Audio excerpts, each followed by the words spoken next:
Okay, sorry for that quick ending there. We were running up on 15 minutes. Got to keep these things nice and compressed for YouTube. After all, 15-minute limit. We were just talking about Dan Larimer and his thoughts on perpetual property rights, as he calls them, or as any person who knows basic logic and syllogisms would call it, just property rights, right? Because property rights are axiomatic to the human condition.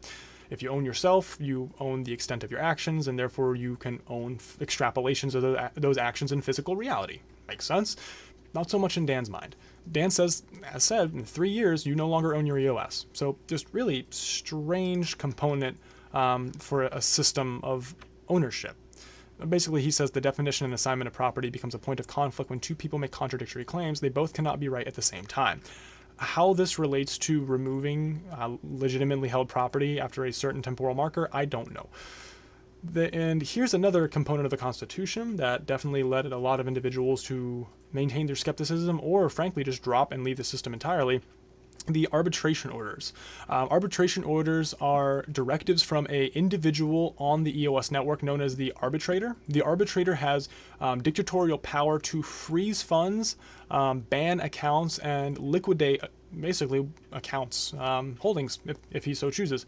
This is exactly what happened here. We had another one of these, but the file was corrupted, but it's out there floating somewhere. But this drives home the point. The emergency arbitrator of the ECAF has reviewed the supplementary evidence in the below claims. Here's the identifying information for said claims, and has found credible reasons to support additional emergency measures of protection for the claimants and grants the following remedies with immediate effect: revocation of tokens, exclusion of member.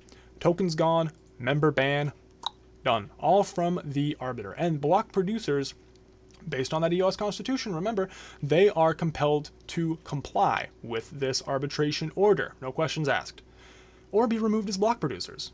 Think again about the incentives at play, incentive mechanisms. It all goes back to that, human action.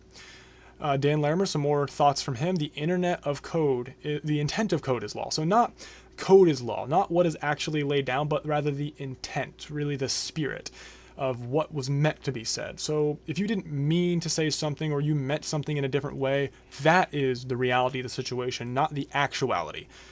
To me, this is I don't like using terminology like this because I think it's condescending and rude to somebody who's obviously a competent programmer who maybe just ended up well over their heads. This sounds a bit unhinged from Dan Larimer. The idea that the intent of something is more in actuality than the reality and manifestation in physical reality, it doesn't add up. If you hit your head against the wall, it's going to leave a big goose egg. If you intended to miss the wall, well, I'm sorry about your goose egg. It's still there. So it just seems a bit, again, I'm trying to be very careful with my wording here as to not devalue the hard work and intelligence that Dan Larimer clearly has as a programmer and an individual. I believe the best way to drive this home would be to say something akin to Plato's cave. Perhaps Dan Larimer has been working so long around yes men, or has been building these systems for so long, he has put on blinders and has a more narrowly developed view as to how incentive systems work. Because frankly, BitShares didn't work, Steemit didn't work, and it looks as though EOS is suffering from many of the same issues. So I just wanted to bring this up to drive home how sometimes methodologies and thinking can become so rigid as to lead to extrapolations about reality that don't reflect actual reality as it is. So let's move on from there. Block 1 did propose a new EOS constitution. They said, look, this ain't working. We need something new. And so they proposed it. I don't believe anything ever came of this. I think there were a few amendments and augmentations to the existing constitution, but nothing incredibly huge. Really, it largely still remains intact we just saw it previously over here from Panek, largely remains intact as is here. But suffice to say, even Block 1 and the EOS constituency in general realized that this constitution was a major issue. Now, transitioning from, as we just spoke about, Dan Larimer, another individual involved with the EOS system was a gentleman named Brock Pierce. Now, we're going to handle the situation particularly delicately due to the fact that I cannot overstate how important innocent until proven guilty is. It is the cornerstone of a civil society. We are not going to be extrapolating anything from the definitively provable information. We are not going to be insinuating anything about an individual who has never had any criminal charges against him for the associated information we will be discussing here today. With that disclaimer out of the way, and with Brock Pierce's innocence held forward until new information corroborates all the alternative, Brock Pierce is an innocent man, as far as I'm concerned, just based on the information I have seen. Now, Brock Pierce was removed from EOS after scandal. This scandal was the John Oliver segment that talked about Brock Pierce's past activities in a insinuatory light. The past activities in question were alleged sexual activities with minors in the state of California. After this accusation back in early 2000, Brock Pierce then fled to Spain, basically leaving the United States to go to Spain for an indefinite amount of time. I believe it was around 3 years. Brock was then extradited back from Spain to the United States to deal with these accusations and charges against him. Upon his arrival, the individual settled out of court, and as stated, no charges were levied against Brock Pierce. So, with that coming to light, it led to some contention and some buzz surrounding his involvement with EOS as a project. Being that they were still undergoing ICO and that was about to wrap up, Brock Pierce was then basically removed from Block 1 and from EOS. How this was undertaken was strange. Information was scrubbed about Brock Pierce rather than a formal announcement being made in a way that would run concurrent with business practices, even in the crypto space. And really it seemed it was more of a scrub job. Like, he was never here to begin with, let's get him out of here.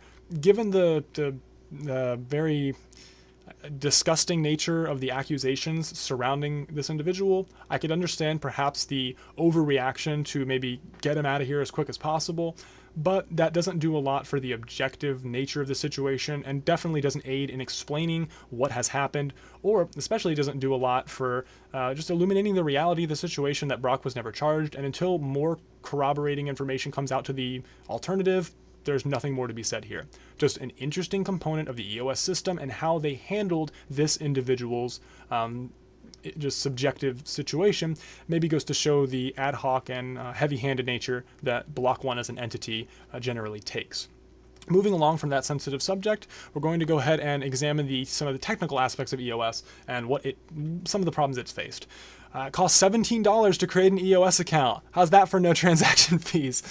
Storing data is more expensive than Ethereum, most of the time far more expensive. This is due to the fact that most block producers did not allocate enough RAM in their block producing nodes, simply because of negligence and incompetence. The negligence and incompetence of the block producers in the EOS system is definitely a historical norm.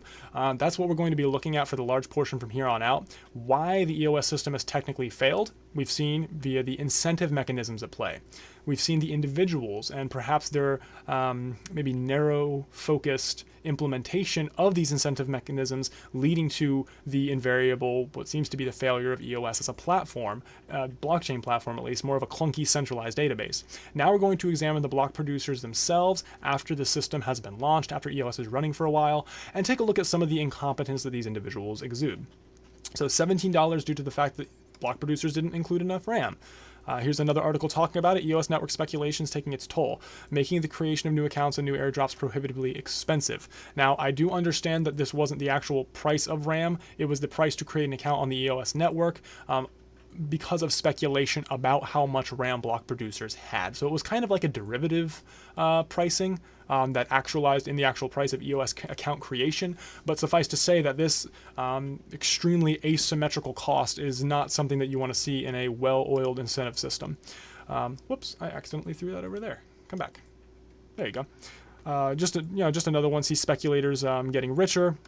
Whereas the entire EOS system is getting poorer. Again, a complete misbalancing of incentives on the part of the creators of the system.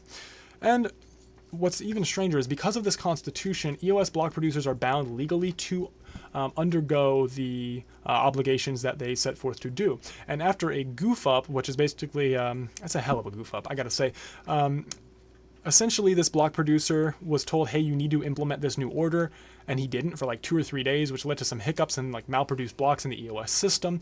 When asked about it, let's see if there's a quote here. Yeah, he didn't want to comply with the order. Yep, I'm not going to take all this time to find it, but essentially he said, I just had better stuff to do. So one of the 21 individuals who literally makes the EOS system tick said, I had better stuff to do than implement these new orders that you guys handed down. Keep in mind, block producer rewards at the time were about $100,000 per year just for running these systems. incentives. I can't drive that home enough. $100,000 a year to run these nodes. Guy couldn't be bothered to update on time. And it led to a lot of serious system-wide errors. Crazy, crazy stuff. Another EOS block producer allegedly crashed after RAM usage exceeds 1 gigabyte. This EOS block producer had no backup RAM. They built the bare minimum system required to receive $100K a year. Set it and forget it. Incentives, I'm telling you, it's something else.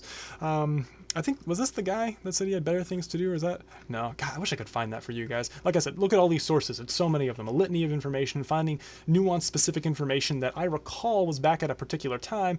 It's difficult to do. After all, I want to get this to you guys in the most expedient, informative way possible. So, yeah, block producer crashed. That's another example of incompetence, and probably one of my favorite elements of the EOS system. I love this.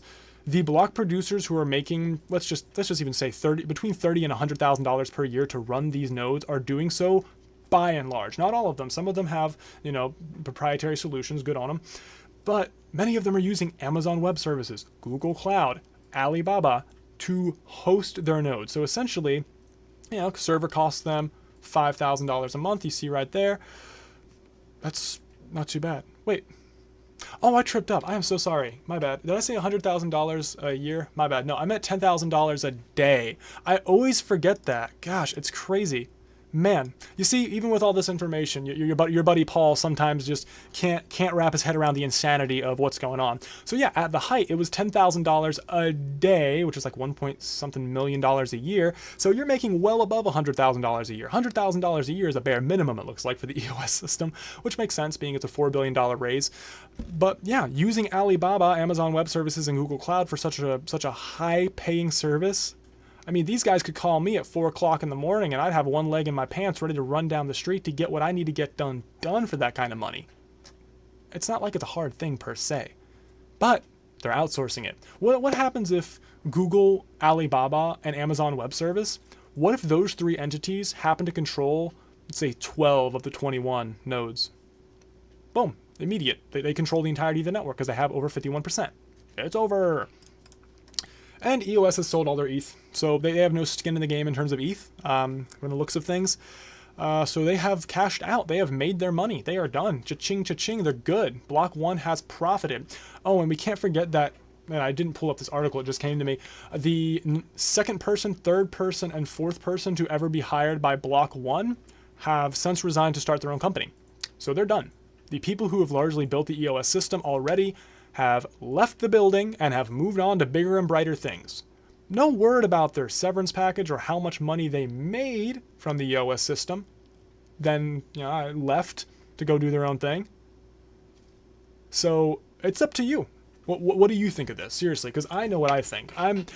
My opinion on this situation is we're witnessing one of the biggest exit scams in human history. Simply because, if not, then we're witnessing one of the biggest displays of gross incompetence that has ever been witnessed in the tech sector. Maybe, I don't know. There's been some weird stuff happen beforehand, but this rivals it. You gotta admit, this rivals it. Like I said, guys, EOS, don't believe the hype.